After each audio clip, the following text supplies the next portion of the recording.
আসসালামু আলাইকুম ভিউয়ার্স, কেমন আছো তোমরা সবাই? আশা করি ভালো আছো।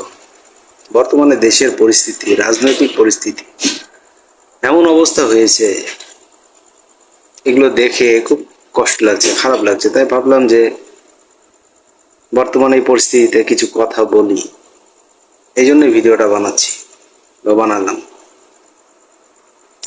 জুলাই মাস চলছে। গত বছর এই মাসে বাংলাদেশের ইতিহাসে ঘটে গেছে একটা বড় একটা আন্দোলন। এই আন্দোলনের মধ্য দিয়ে বাংলাদেশ স্বৈরাচার মুক্ত হয়েছে। বাংলাদেশের আপামর জনতা, ছাত্রদের সাথে আপামর জনতা সবাই কিন্তু এই আন্দোলনে শরিক হয়েছিল এবং স্বৈরাচার মুক্ত করতে সফল হয়েছে। তবে ওই সময় যারা জুলাই যোদ্ধা ছিলেন, তারা যারা এই আন্দোলনে বাংলাদেশকে স্বৈরাচার মুক্ত করার জন্য আন্দোলনে যোগ দিয়েছিল, তারা কিন্তু কখনোই এখন যে জুলাই যোদ্ধারা চিন্তা ভাবনা করছে ওইরকম কিন্তু চিন্তা ভাবনা তখন তাদের মধ্যে ছিল না। তারা কিন্তু দেশের একটা পরিবর্তন আসবে, দেশের একটা উন্নয়ন হবে, দেশের উন্নতি হবে, এমন কিছু চিন্তা ভাবনা করেই কিন্তু তারা আন্দোলনে যোগ দিয়েছিল। কিন্তু বর্তমান পরিস্থিতিতে এমন দেখা যাচ্ছে যে সে আন্দোলনে অংশগ্রহণের বিনিময়ে বিনিময়ে খুঁজে বেড়াচ্ছে অনেক জুলাই যোদ্ধা, যার পরিণামে তারা এখন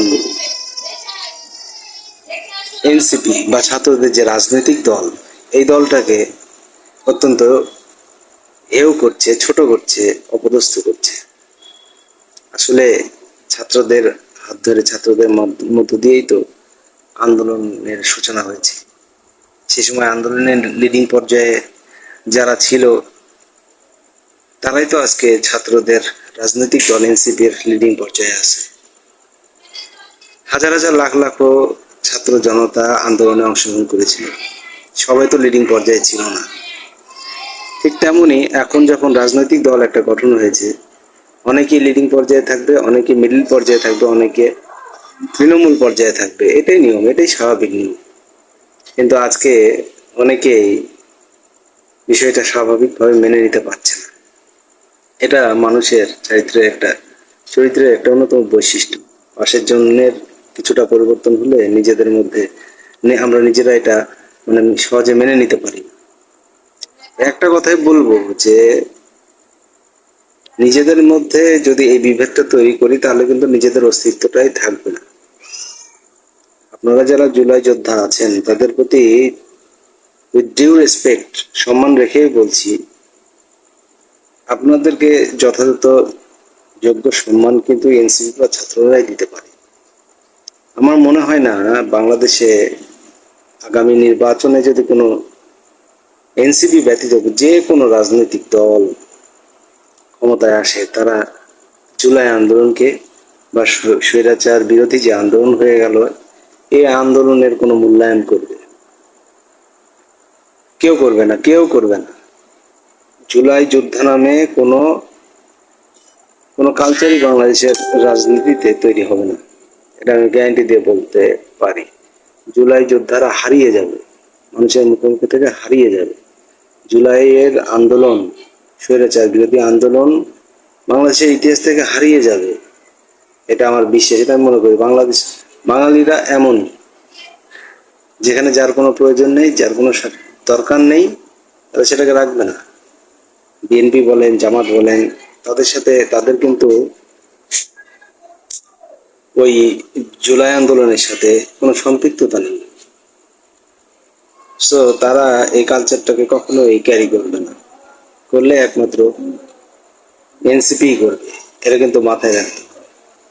তো জুলাই যোদ্ধা যারা আছেন, তাদেরকে বলবো, অনেক বড় মন নিয়ে কিন্তু আপনারা দেশের জন্য, দেশের পরিবর্তনের জন্য, দেশের উন্নয়নের জন্য, দেশের যেন কিছু একটা হয়, সেটা ভেবেই কিন্তু আপনারা আন্দোলন করেছেন, দেশকে একটা কলঙ্কমুক্ত করেছেন।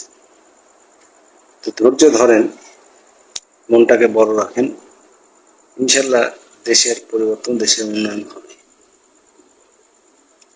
আর সার্থকতা এখানেই যে দেশের জন্য কিছু একটা করতে পেরেছেন, দেশের জন্য একটা পরিবর্তন এনে দিতে পেরেছেন। তো এটাই বলবো যে নিজেদের অস্তিত্বের জন্য, নিজেদের নিজেদের মূল্যায়নের জন্য আমি মনে করি এনসিপি একমাত্র দল যারা আপনাদেরকে যথাযথ মূল্যায়ন করবে। সময় লাগবে।